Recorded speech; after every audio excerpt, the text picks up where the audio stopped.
Okay masters, అందరికీ నమస్కారం. మనకి ఇక్కడ ఆదిశంకరాచార్యులు చక్కగా ఈ యొక్క జ్యోతి గురించి ఏమని వివరించిందంటే, అసతోమ సద్గమయ. అంటే మనం ఇంట్లో డైలీ దీపం ముట్టించుకుంటూ ఉంటాం. ఈ దీపం యొక్క అంతరార్థాన్ని గొప్పగా చెప్పిండు మనకి. అసతోమ సద్గమయ అంటే మనము అసత్యం నుంచి సత్యం వైపు రావాలి అంటున్నాడు. అసతోమ సద్గమయ, అసత్యంలో ఉన్నాము, మనము జీవిస్తున్నాము, సత్యం తెలుసుకొని సత్యం వైపు రండి.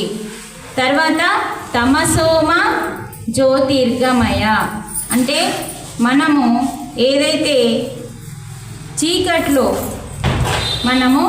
చీకట్లో జీవిస్తున్నాము, మన లోపలంతా చీకటి ఉంది, మనం చీకట్లో ఉన్నాము అంటే మనకు డౌట్ వస్తుంది. మీరు వెలుగులోకి రండి అంటున్నాడు. మృత్యోర్మో అమృతంగమయ అంటే మృత్యోర్మో అమృతంగమయ, మీకు మృత్యు అనేది లేదు, మనకి అమృతత్వం అనేది ఉంది. ఆ అమృతత్వం పేరే ఆత్మ. అంటే ఎలా చెప్తున్నాడంటే మనకు మరణం లేదని చెప్తున్నాడు. మనకు మృత్యువు లేదు. ఎందుకు మృత్యు లేదు, అందరూ చచ్చిపోతున్నారని మీకు డౌట్ వస్తుంది. అంటే అది మనం కాదు, మన శరీరానికి మరణం ఉంది. మన శరీరంలో ఉన్న ఇప్పుడు ఎవరన్నా ఒకరు మన ఊళ్ళో చనిపోయింది అనుకోండి, అంటే వాళ్ళకు ఒక పేరు ఉంటుంది కదా, ఆ పేరుతోని ఆయన చనిపోగానే అతనిది ఏం వెళ్ళిపోయిందంటాం శరీరం నుంచి? Very good. ఈ ఆత్మకి చెప్పడానికి మనకు చదువు అవసరమా? ఆ మనిషి నుంచి ఏం వెళ్ళిపోయిందో చెప్పడానికి చదువుకుండు అవసరమా అంటున్నా? అవసరం లేదు కదా. అందుకని మాకు చదువు లేదు, అది లేదని మీరు చెప్పద్దు. చదువుతోని ఈ ఆత్మ విద్యకి సంబంధం లేదండి. మనం ఎంత అంటే అంత బోలెడంత నేర్చుకోవచ్చు చదువు లేని వారు కూడా. ఒక మనిషి చనిపోతే అందులో నుంచి ఏదైతే వెళ్ళిపోతుందో దాని పేరే ఆత్మ. మరి ఆత్మకి చావుందా? అది పోతుంది, వస్తుంది. కళ్ళు మూసుకోవద్దు ఎవరు క్లాస్ చెప్పేటప్పుడు. పోతుంది, వస్తుంది. కానీ పడిపోయింది ఏంది? శరీరానికి ఉంది. మరి శరీరం ఇప్పుడు చెప్తా నేను. ఇప్పుడు ఈ భగవద్గీత నేను తెచ్చినా కదా మేడం, ఇది నాదా మీదా?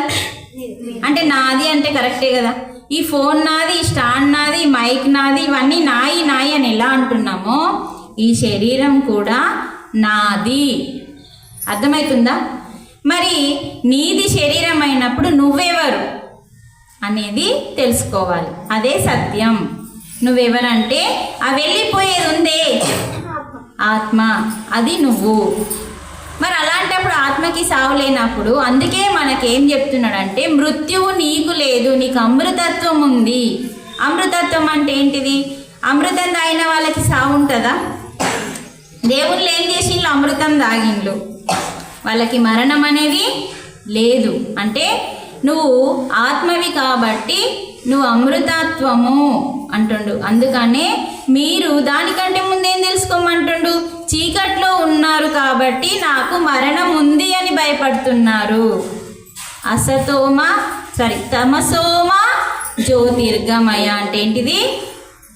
చీకట్లో ఉన్నారు, వెలుగులోకి రండి. చీకట్లో ఉండడం అంటే ఏంటిది? గింత పెద్ద వెలుతురు, గింతగానో వెలుతురు ఉంది కదా మేడం అని మీరు అడగచ్చు. శరీరం వెలుగులో ఉండడం కాదు, ఆత్మ వెలుగులో ఉండాలి.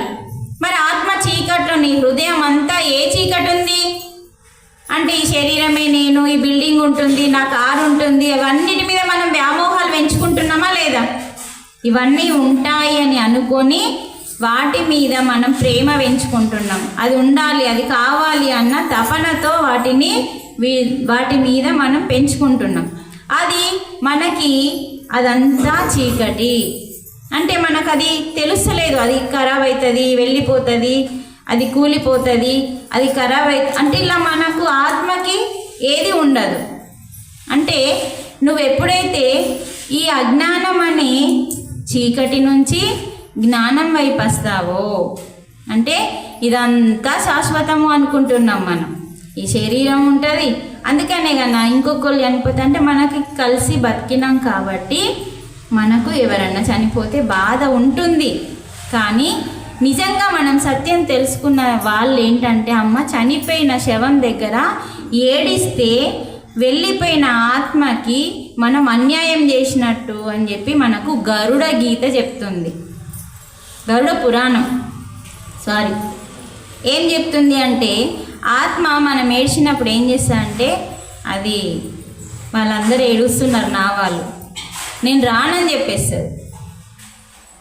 కానీ ఆ టైంలో ఆత్మకి ఏమీ అర్థం కాక నా వాళ్ళందరూ ఏడుస్తున్నారు అనుకుంటా శరీరంలో చూడడానికి ప్రయత్నం చేస్తుంది. శరీరంలో వెళ్ళిన తర్వాత చూడడానికి ఆ యోగులకే తప్ప మనకి లేదు. మరి అలాంటి టైంలో ఆత్మ వెళ్ళిపోకుండా మనం ఎంత ఎక్కువ ఏడుస్తామో ఆత్మ బంధంలో ఇరకడానికి ఇంకా ఆడ ఏడుస్తూనే ఉన్న వాళ్ళందరి దగ్గరికి వెళ్ళి నేను చావలేదు, నేను ఇక్కడనే ఉన్నాను మనకు చెప్తూ ఉంటుంది. అందుకని మనకు పెద్దవాళ్ళు ఏం చెప్పిందంటే చచ్చిపోయిన శవం దగ్గర చచ్చిపోయే శవం కూర్చొని చనిపోబోయే శవం కూర్చొని ఏడుస్తుంది అని చెప్పి మునులు చెప్తున్నారు, జ్ఞానం చెప్తున్నారు గరుడ పురాణంలో. ఇక్కడ ఒక శవం ఉంది, చనిపోయింది అంటే ఆయన చనిపోతేనే శవం అయింది. మరి ఏడ్చేది ఎవరు? అందులో శివం ఉంది, కానీ అది కూడా ఒకరోజు ఎవరు అంటే ఇక్కడ ఏం చెప్తున్నాడు? జాతస్య హి ధ్రువో మృత్యు అంటున్నాడు గీతలో. ప్రతి ఒక్కరికి కూడా ఏమొస్తుందంట? మరణం అనేది చచ్చిన వాళ్ళకి వస్తుంది, పుట్టిన ప్రతి ఒక్కరికి మరణం అనేది తప్పదు అంటున్నాడు. మరి అలాంటి తప్పని పరిస్థితిలో ఎవరికైనా తప్పదు, అలాంటి దానికి ఎందుకు దుఃఖిస్తున్నావు? నీకు ఒకరు ముందు పోతుండ్రు, ఒకరు వెనక పోతుండ్రు. అందుకని ఆ సత్యం మనకి అర్థమవుతలేదు, ఏడుస్తున్నాము. బంధము అంటే ఎన్ని రోజులు మనం శాశ్వతంగా ఉంటున్నాము అన్నట్టుగా మనం ఏడుస్తాము. అక్కడ సత్యం తెలిసినప్పుడు ఏమవుతుందని కృష్ణ భగవానుడు ఏం చెప్తున్నాడంటే వాళ్ళు పోయిన తర్వాత కొన్ని రోజులకు నువ్వు పోతావు, అందుకని దానికోసం ఎందుకు ఏడవడం? ఎందుకంటే మళ్ళీ పుడుతున్నాము కదా. అందుకే ఈ శ్లోకంలో అది చెప్తున్నాడు మనకి. అంటే మనం అజ్ఞానము అంటే ఏంటిది? ఇదంతా శాశ్వతము అని అజ్ఞానము నుంచి జ్ఞానం వైపురా. ఏ జ్ఞానం? నేను శాశ్వతం, నా ఆత్మ శాశ్వతం, ఆత్మనే నేను, అది శాశ్వతం, ఎప్పటికీ ఉండేది, మరణం లేదు దానికి. సత్యమైనది, నిత్యమైనది, శాశ్వతమైనది, ఎప్పటికీ ఉండేది, దాన్ని ఏది దహించదు. అలాంటి గొప్పదైన ఆత్మని నేను అన్న సత్యం తెలుసుకొని జ్ఞానం తెలుసుకోమంటుంది. అందుకని చీకటి నుంచి వెలుగులోకి రా. చీకటి అంటే ఏంటిది? అంతా శాశ్వతం అనుకోవడం చీకటి. ఆత్మని తెలుసుకొని ఆత్మకి మరణమే లేదు అని తెలుసుకోవడం వెలుగు, అది జ్ఞానం. అసతోమ సద్గమయ అంటే మనము అందరం కూడా చక్కగా అసత్యం తెలుసుకోవాలి. అసత్యంలో జీవిస్తున్నాం. అసత్యంలో అంటే ఈ శరీరానికి ఇంపార్టెంట్ ఇస్తున్నాం మనం. ఏ రోజన్నా ఎవరమన్నా ఆత్మకి ఇంపార్టెంట్ ఇచ్చినామా అండి? ఆత్మ పనులు చేయడం కానీ, ఆత్మ కర్మలు చేయడం కానీ, ఆత్మకి సంబంధించిన జ్ఞానం తీసుకోవడం కానీ ఏది లేదు. మనం ఆత్మకి సంబంధించి ఏమీ చేయట్లేదు కాబట్టి అందుకనే అసతోమ సద్గమయ. మనం అందరం కూడా ఎక్కువ శాతం శరీరాన్ని పట్టించుకుంటున్నాం కానీ సత్యాన్ని పట్టించుకోవట్లేదు, అసత్యంలో జీవిస్తున్నాము. అసత్యం అంటే శరీరమే నేను అనుకొని జీవించడమే అసత్యం. అందుకని నాశనం అయ్యేదాన్ని పట్టుకున్నాం, నాశనం కానిదాన్ని పట్టుకోవాలి. నాశనం కానిది అనేది ఒకటే ఉంటుందండి సృష్టిలో, మిగతా అన్నీ పోతాయి. నువ్వు ఎటువంటిది తెచ్చుకున్నా సృష్టిలో ఉన్న ప్రతిదీ పోతుంది, ఒకటి తప్ప, అదే నువ్వు అంటే ఆత్మ. ఈ ఆత్మే పరమాత్మ అని చెప్పి అహమాత్మా గుడాకేశ సర్వభూతాశయ స్థిత అహమాదించ మద్యంచ భూతానమంత ఏవచ.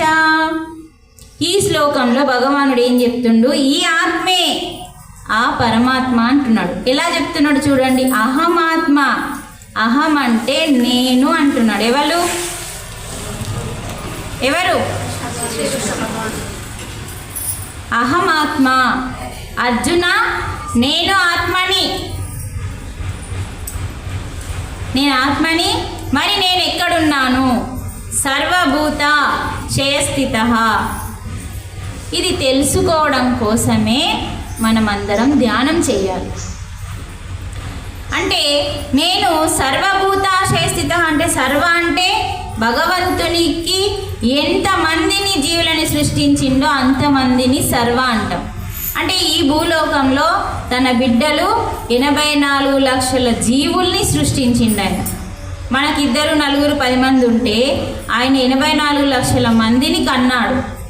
అలాంటి జీవుల అందరిలో ఉన్న ఆత్మని నేనే వారిలో స్థితమై ఉన్నాను. ఇప్పుడు నేను ఇలా చైర్లో ఎలా స్థితమై కూర్చున్నానో మీరు అక్కడ ఎలా స్థితమై కూర్చున్నారో భగవంతుడు ఏం చెప్తున్నాడు? సర్వభూతాశయ స్థిత అంటే అన్ని ప్రాణులలో ఉన్న ప్రాణాన్ని నేనే స్థితమై ఉన్నాను వారిలో అంటున్నాడు. మరి మీ అందరినీ సృష్టించింది నేనే, నడిపించేది నేనే, అంతం చేసేది నేనే. అందుకనే ఈ ఆత్మే ఆ పరమాత్మ. మరి గీత భగవంతుడి కదా చెప్పింది, అదే గీతలో ఏం చెప్తుండు? నేను ఆత్మని అని చెప్తున్నాడు. అందుకనే గీత చదివినన్ని రోజులు, ఇది అర్థం కాని అన్ని రోజులు మన జీవితం అసత్యంలోనే ఉంటుంది, అజ్ఞానంలోనే ఉంటుంది, చీకట్లోనే ఉంటుంది. మనకు మృత్యు ఉంది అని భయపడుతూనే ఉంటాం. మృత్యు వస్తుందో రాదు తర్వాత సంగతి, అది వస్తుందన్న భయం ముందు మనల్ని తీసుకుపోతుంది. అదే కదా జరిగింది కరోనా టైంలో. ఈమె కరోనా వచ్చిందని ఆమెని ముట్టుకుంటే నాకేడొస్తుంది, నేనేడే చచ్చిపోతున్నాను, ఆమె కంటే ముందు ఇక్కడే చచ్చిపోయింది. కరోనా వచ్చిన వాళ్ళు చచ్చిపోయిందో లేదో తెలియదు, కానీ భయం పట్టిన వాళ్ళకి దాని పేరే భవరోగము అంటాం. దాని పేరేంది? అన్నింటికంటే పెద్ద రోగం పేరు భవరోగం. ఆ భవరోగం ఏం చేస్తుందంటే రోగం లేని వాళ్ళకి కూడా మెల్లగా ఒక్కొక్క రోగాన్ని దోస్తులను చేస్తుంది. అందుకే మన లోపల ఏం పోవాలి ఫస్ట్ అంటే అమ్మా ఏం పోవాలి? భయం పోవాలి. ఏ భయం? ఒక రోగం ఉందని భయం. అయ్యో నా గతి ఎట్లా, నా భర్త గిట్లున్నాడు, మా పిల్లలు గిట్లున్నారు, నా పరిస్థితి ఎట్లా, ఇవన్నీ పోవాలి. అవన్నీ నువ్వే తెచ్చుకున్నావు కాబట్టి. ఎవరి జీవితం వారి చేతుల్లో. ఉద్ధరేదాత్మ నాత్మానమవసాదయేతు అంటున్నాడు అర్జునుడు. ఉద్ధరేదాత్మ ఆత్మానమవసాదయేతు అంటే ఎవరిని వారే ఉద్ధరించుకోవాలి, ఎవరి జీవితం వారి చేతుల్లోనే ఉంది అని మరి భగవంతుడు ఎందుకు గీతలో రాసిండు? ఎంతమంది ఇక్కడ స్వాధ్యాయ వాళ్ళు ఉన్నారు చెప్పండి? ఈ శ్లోకం ఉందా లేదా గీతలో? ఉందా? ఇప్పుడు నేను చెప్పింది రైటా రాంగా? భగవంతుడు ఏం చెప్పిండు? ఎవరిని వారే నేను ఉద్ధరిస్తానని చెప్పిండా గీతలో? మరి మనం ఏం చేయాలి ఇప్పుడు? మనల్ని మనం ఉద్ధరించుకోవాలంటే ఎలా ఉద్ధరించుకోవాలో తెలుసుకోవాలి కదా. ఎలా ఉద్ధరించుకోవాలందుకు చెప్పడానికి వచ్చిన నేను ఇక్కడికి. బ్రహ్మర్షి పితామహ పత్రిజీకి, బ్రహ్మర్షి పితామహ పత్రిజీకి, విశ్వంలో ఉన్న ప్రతి ఒక్క సద్గురువుకి. ఎందుకు? నువ్వు చెప్పినా నేను చేయన్నా. ఎందుకంటే అమ్మా వాళ్ళు లేకపోతే మనం లేము. వాళ్ళు కష్టాలు పడి మనకు సుఖాన్ని ఇచ్చిండ్రు. వాళ్ళు కష్టాలు పడి జ్ఞానాన్ని సంపాదించుకున్నారు. ఆ జ్ఞానాన్ని మనకి గ్రంథం రూపంలో, గ్రంథాల రూపంలో, జ్ఞానం రూపంలో తిరిగి చెప్తున్నారా లేదా? ఇప్పుడు దాదాజీ అంటారా మీరు? ఆయన ఎంత గొప్పవాడో ఫస్ట్ మీరు ఆయన గురించి తెలుసుకోండి. మీరు స్వాధ్యాయం చెప్పడానికి తిరుగుతున్నారచ్చు, ముందు మనకు గురువు ఎలాంటి వాడు, ఎంత గొప్పవాడో మనం తెలుసుకుంటే అమ్మా మనం చేసే ఆ యొక్క గురువు తర్వాత మనం చెప్పే కర్మని ఇంకా అద్భుతంగా సక్సెస్ చేస్తాం మనం. అందుకనే బ్రహ్మర్షి పితామహ పత్రిజీకి ఎందుకు చేయన్నానంటే బ్రహ్మర్షి పితామహ పత్రిజీ ఏం చెప్పిందంటే ముందు ధ్యానం కాదు, ముందు ముఖ్యమైనది మనం హింస వదలాలి అన్నాడు. అప్పుడే మనకి భగవంతుడు దగ్గరైతాడు అన్నాడు. భగవంతుడు దగ్గర కావాలన్నా, మనల్ని మనం ఉద్ధరించుకోవాలన్నా, మనకి జ్ఞానం రావాలన్నా మనం పాపాలు వేసుకుంటూ పోతే వస్తుందా అండి? హింస అంటే ఏంటిది? పాపం. మనల్ని ఏమిడమంటుండు? హింసని వదులుమంటుండు. ఇగో ఈ హంసని పట్టుకోమంటుండు. హంస అంటే అమ్మ శ్వాస. మీరు గమనించండి, ధ్యానం అంటే ఏదో అపోహలో ఫిక్స్ అయిపోయిన మైండ్లో. ధ్యానం అంటే ఏంటమ్మా? మనల్ని మనం కడుక్కోవడం. మనం బయట కడుగుతున్నాం, ఎవరైనా కొత్త వాళ్ళు వస్తే మస్తు మంచిగా మాట్లాడతాం, కానీ లోపల ఉన్న రంగు ఏంటిది? ఇంకోటి ఉంటుంది. అవునా కాదా? మీతో పాటు నేను కూడా ఒప్పుకుంటాను. నేను కూడా ఉంటుందా ఉండదా? ఎందుకంటే ఒకప్పుడు అలాగే ఉన్నవాళ్ళం. ఈ మహానుభావుడు వచ్చి ప్రతి స్త్రీలో ఉన్న తనలోని శక్తిని తాను తెలుసుకోవాలని చెప్పి ప్రతి జిల్లా గ్రామం తిరిగి ప్రతి ఒక్క స్త్రీ మేలుకుంటేనే, అంటే ఎందుకంటే ఇల్లాలి చదువు ఇంటికి వెళ్ళని గోడల మీద ఎందుకు రాసిండు ఒకప్పుడు? అది ఉత్తదేనా? దాంట్లో ఏమన్నా అర్థం ఉందా? ఉంది కదా. అందుకనే అదేంటిది అన్నది తెలుసుకోవాలి. ఎందుకు రాసిండ్లు? మరి ఇల్లాలి చదివే ఎందుకు రాసిండ్లు? ఇంటాయన చదువు అని రాయలేదు ఎందుకు? ఎందుకు ఆన్సర్ రావాలి ఇట్లాంటి అన్ని.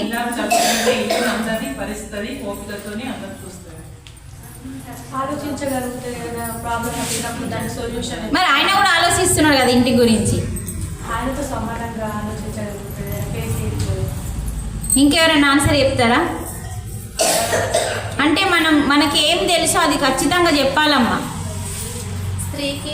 అప్పుడు ఏమవుతుందంటే మన లోపల ఒకటి నేర్చుకోవడానికి సిద్ధమవుతుంది మన శరీరం, మన ఆత్మ.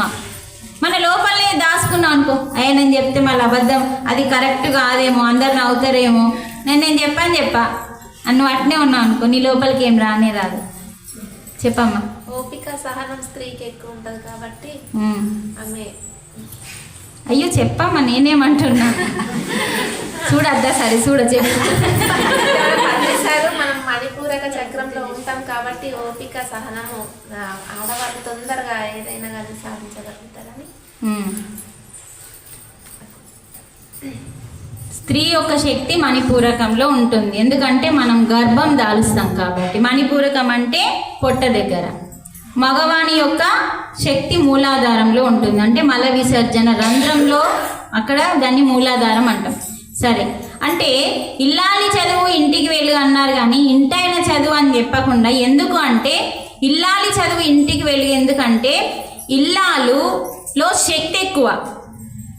అర్థమవుతుందా? ఇల్లాలిలో శక్తి ఎక్కువ, ఇంటాయనలో బలం ఎక్కువ.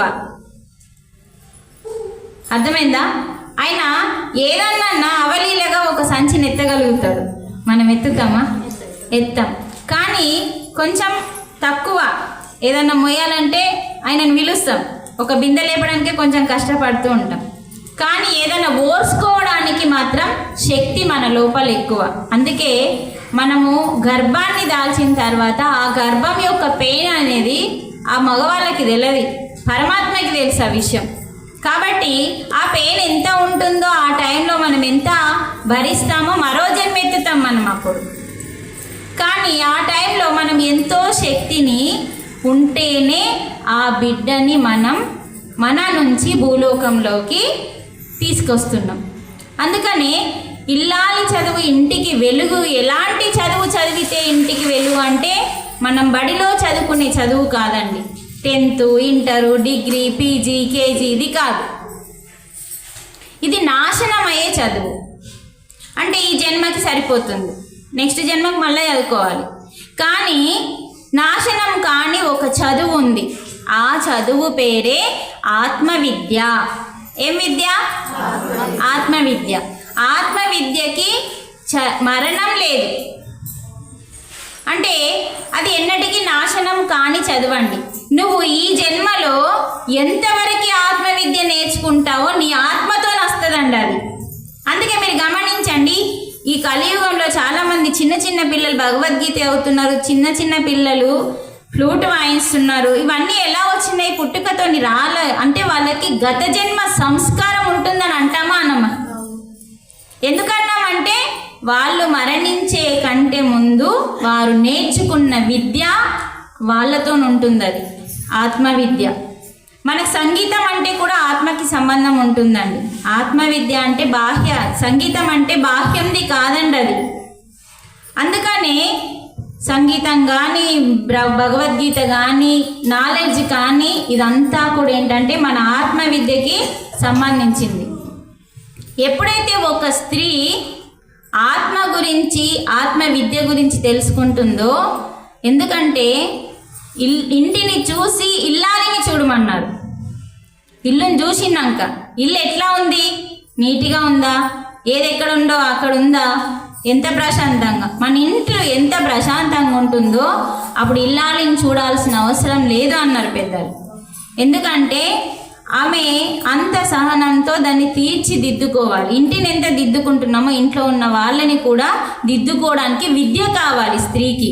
ఎందుకంటే తన ఇంట్లో ఉంటుంది కాబట్టి ప్రతి ఒక్కరికి, బిడ్డకి, తల్లికి, తండ్రికి, అత్తకి, మామకి, భర్తకి తను సహనంతో చెయ్యాలి. అంటే సహనం రావాలి అంటే ఆ మనిషిలో ఆత్మవిద్య కావాలి. అది దానివల్ల వెలుగొస్తుంది ఇంటికి అన్నాడు. అందుకే ఇల్లాలి చదువు ఏ చదువు అంటే నాశనం కాని చదువు చదువుకోవాలి. దాని పేరే ఆత్మవిద్య. ఆ చదువు చదువుకున్న రోజు అమ్మ మన ఇంట్లో వెలుగుంటుంది. ఏదైనా కష్టం వచ్చిందనుకో, నీ దగ్గర బాగా తెలివితేటలు అంటే ఆత్మవిద్య వల్ల జ్ఞానం తెలిసింది, సత్యం తెలిసింది, రెండు తెలుస్తాయండి. ఆత్మవిద్య వల్ల జ్ఞానము, సత్యం రెండు తెలుస్తాయి. తెలిసినప్పుడు ఏమవుతుంది? జ్ఞానం తెలిసిన వాళ్ళకి జ్ఞానాగ్ని దగ్ధ కర్మాణం అన్నాడు గీతలో. ఎవరికైతే జ్ఞానం తెలుస్తుందో ఆ జ్ఞానం ఏం చేస్తుందంటే మనకు ఎటువంటి కష్టం వచ్చినా కూడా అది చిన్నదిగా కనిపిస్తుంది. జ్ఞానం అంత గొప్పది.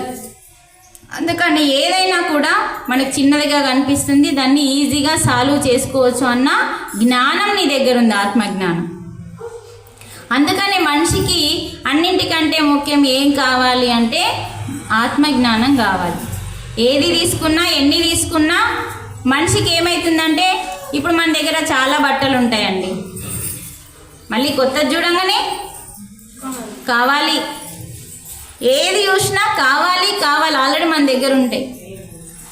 కానీ ఆత్మవిద్య ఎంతైతే మన దగ్గర ఉంటుందో మనమే ఒకరికి పంచితే, మనం అక్కడ కావాలి కాదు పంచుతూ ఉంటే ఇక్కడ పెంచబడుతుంది. నువ్వు అడుక్కోవాల్సిన పని లేదు. అందుకని బ్రహ్మర్షి పితామహ పత్రిజీ ప్రతి స్త్రీలో చాలా శక్తి ఉంటుంది, ఆ శక్తితో సహనం ఉంటుంది. అందుకని చాలా తనలో ఉన్న శక్తిని మేలుకొల్పాలి. ఎందుకంటే తన శక్తి గురించి తనకి తెలియదు. నాకేమీ రాదు, ఆ వదినేకి వచ్చినట్టు నాకు రాదు, నువ్వు చాలా గ్రేట్ వదినే, నాతో కానే కాదు అంటాం. కానీ అలా అనకుండా ఉండాలి అని మనలో చాలా టాలెంట్ ఉందని ఇవన్నీ గుర్తించే ఏకైక మార్గమే ధ్యానం. అందుకనే బ్రహ్మర్షి పితామహ పత్రిజీ ఫస్ట్ మీరైతే ధ్యానం చెయ్యండి, స్వాధ్యాయం చెయ్యండి, సజ్జన సాంగత్యం చెయ్యండి అని ఈ 3 రత్నాలను ఇచ్చిండు మనకి. ఒకటి ధ్యానం, సరి అయిన ధ్యానం అన్నాడు. సరికాని ధ్యానాలు కోకొల్లలు ఉన్నాయండి. సరి అయిన ధ్యానం అంటే ఏంటిదంటే మనం బతికి ఉండడానికి కారణం ఏదైతే ఉందో శ్వాస. శ్వాస ఉంటే మనం శివం, శ్వాస పోతే వెరీ గుడ్. అంటే శ్వాస ఉంది కాబట్టి, శ్వాసతోనే మన జీవితం నడుస్తుంది కాబట్టి శ్వాస మీద ధ్యాస. ఎందుకు శ్వాస మీద ధ్యాస? సరి అయిన ధ్యానము అంటే మనం దేన్ని కంట్రోల్ చేయాలనుకుంటున్నాం మన లోపల? వాగు పాతోళ్ళు ఎన్నో ఏళ్ళ నుంచి క్లాసులు వింటూ మీరు ఆన్సర్ ఇస్తే వాళ్ళ బుర్ర వెలగాలి. నిజమే, మేడం ఒక ప్రశ్న వేసింది, ఏమి మన లోపల ఇది కావాలనుకున్నా అలా ఆలోచన వస్తుంది అన్నట్టు. సరేనా?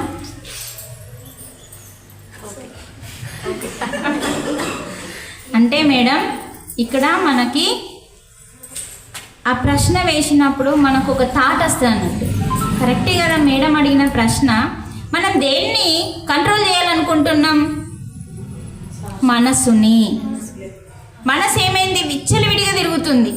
విచ్చలవిడిగా చేసి చేసి చేసి మనని పాపం వైపు నడిపిస్తుంది. అన్ని పాపం పనులు, పాపం మాటలు, పాపల ఆలోచనలు కదమ్మా. మా తల్లి మంచిగా ఒప్పుకుంటుంది. అలానే ఉన్నాము. అంటే ఈ మూడు కూడా మనసు చేపిస్తుంది. ఆ మనసు చేపించడం వల్ల మనము భగవంతునికి దూరం అవుతున్నాం. పాపం చేస్తే దేవుడు మనం తీసుకోడు కదా. మరి భగవంతునికి దగ్గర కావాలంటే మనలో దేన్ని కంట్రోల్ చేయాలంటే మనస్సుని, చిత్తాన్ని చేస్తే అప్పుడు మనం ఏమవుతాం? మరి మనసుని కంట్రోల్ చేసేది, చిత్తాన్ని కంట్రోల్ చేసేది బయట ఏదైనా మందు దొరుకుతుందా మనకి? ఏ డాక్టర్ దగ్గరికి పోయినా మనస్సుకి ఏం లేదు, అది తెలుసు మనకి. మరి మందు బయట లేదు కానీ లోపల ఉంది అని కనిపెట్టింది ఎవరు? కాదు, అందరూ మునులు, యోగులు. పత్రిజీ ఒక్కడే కాదు. ఫస్ట్ కనిపెట్టింది మనకి కలియుగంలో ఫస్ట్ కనిపెట్టింది బుద్ధుడు. బుద్ధునికి ఒకసారి. అందుకని ఆ బుద్ధుడి దగ్గర ఉన్న శిష్యుడే పత్రిజీ. అక్కడ అప్పుడు కలియుగంలో ఫస్ట్ స్టార్టింగ్లో బుద్ధుని దగ్గర ఉన్న శిష్యుడు మళ్ళీ పత్రిజీ రూపంలో మన కోసం వచ్చిండు. అర్థమైంది ఇప్పుడు? అంటే మనకి బయట మందు లేదు అని డాక్టర్లు చెప్పిండు, కానీ లోపల మందు ఉందని సద్గురువులు చెప్పిండు. అందుకనే మహానుభావులందరూ మానవ జన్మ కోసం ఎంతో చేస్తున్నారు. మరి వాళ్ళు మన కోసం ఎంతో చేసినప్పుడు మనం కొంచెమన్నా వేసుకోవాలి కదా. అందుకనే శ్వాస మీద ధ్యాస పెడితే మన యొక్క చిత్తము, మన యొక్క మనసు లేకుండా పోతుంది. అందుకనే దానికి మందేంటిది? శ్వాస. శ్వాసకంత శక్తి ఉంది. ఎందుకంటే శ్వాసలో ప్రాణశక్తిని పెట్టిండు భగవంతుడు. శ్వాసలో ఏముంది అంటే మన ప్రాణాన్ని నిలిపే శక్తి శ్వాసలోనే ఉంది. అది ఆగిపోతేనే కదా ఇది వెళ్ళిపోయేది. శ్వాస ఆగిపోతుంది, అందుకే చెక్ చేస్తాం. అంటే ఉన్నట్టు, అంటే పోయినట్టు. శ్వాస ఆగిపోతే ఇందులో నుంచి ఆత్మ వెళ్ళిపోతుంది. అందుకని మన యొక్క శ్వాసలో ప్రాణశక్తి ఉంది. ఆ ప్రాణశక్తి ఏం చేస్తుందంటే దానికి అంత కెపాసిటీ ఉంది. మనసుని, చిత్తాన్ని కంట్రోల్ చేసే శక్తి దానికి ఒక్కదానికే ఉంది. కాబట్టి గురువులు దీన్ని కనిపెట్టి మనమేం కనిపెట్టాల్సిన అవసరం లేకుండా కాళ్ళనే కాలేసుకొని ధ్యానం చెయ్యవ్వా అని చెప్పి మనకి ముచ్చట్లు చెప్పింది. అందుకనే శ్వాస మీద ధ్యాస అనే సరి అయిన ధ్యానాన్ని చేయాలి. రోజు ఎంతసేపు చేయాలి అంటే మన వయసు ఎంత ఉంటుంది, మన వయసు ఎంత ఉంటుందో అంత మొదలు పెట్టాలమ్మా. తర్వాత ధ్యానము ఎప్పుడన్నా వేసుకో, నీకు ఎప్పుడు ఫ్రీగా ఉంటుంది అప్పుడు వేసుకోవాలా. మేడం ఎప్పుడు వేయాలా? ఇప్పుడు వేయన్నా, నాకు అప్పుడు మస్తు పని ఉంటుంది. సరే చెయ్యకప్పుడు, నీకు ఎప్పుడు పని ఉండదో అప్పుడే ధ్యానం చెయ్యి. ఎక్కడ కూర్చోవాలా? ఎక్కడన్నా కూర్చో. కుర్చీలో కూర్చుంటావా, కింద కూర్చుంటావా, మంచం మీద కూర్చుంటావా, సోఫాలో కూర్చుంటావా, దీనికి నియమం అనేది లేదు. అర్థమవుతుందా? ఎందుకు నియమం ఎందుకు లేదు? కడిగేది ఎవరిని? మనస్సుని. ఆత్మని ఎందుకు కడుగుతావు తల్లి?